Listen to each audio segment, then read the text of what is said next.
Après Saint-Louis, Louga et Matam, Ziguinchor accueille la caravane de l'assurance maladie obligatoire des travailleurs. Cette tournée nationale organisée par l'ICAMO a pour objectif de sensibiliser les acteurs sur la nécessité d'assurer une couverture sociale complète à tous les travailleurs.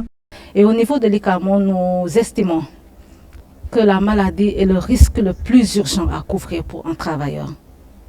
Les autres institutions couvrent des branches de la sécurité sociale, notamment l'IPRES. Mais pour espérer avoir un travail, faire ce travail et arriver jusqu'à la retraite pour bénéficier de sa pension de retraite, il faut que le travailleur soit en bonne santé.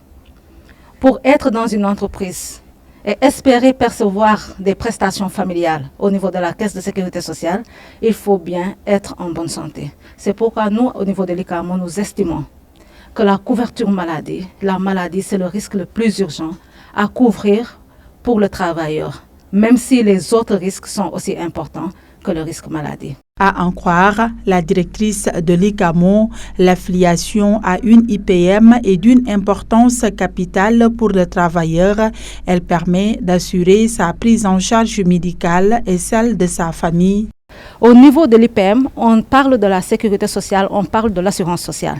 Donc, je donne juste comme exemple l'IPM qui applique une cotisation unique. Cela veut dire que c'est le travailleur qui cotise et à partir de la cotisation du travailleur, toute la famille est couverte.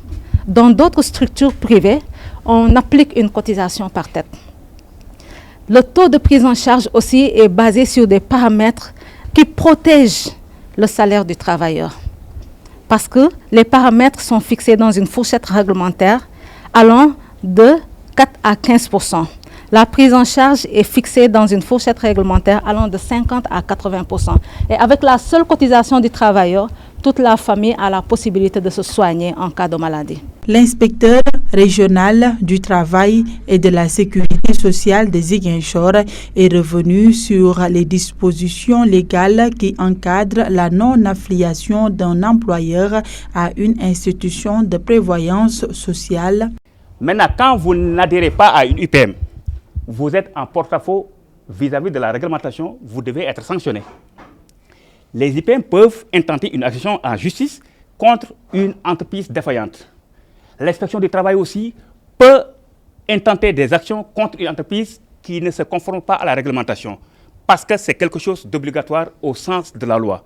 Donc c'est extrêmement important, il y a des sanctions qui sont prévues et on y reviendra dans les présentations. D'après une étude de ciblage menée par l'ICAMO, 56 entreprises basées dans la zone de la Casamance sont dépourvues d'IPM, d'où l'importance de cette tournée pour l'ICAMO visant à accompagner ces entreprises à respecter l'obligation vers une affiliation effective de leurs travailleurs au niveau des IPM.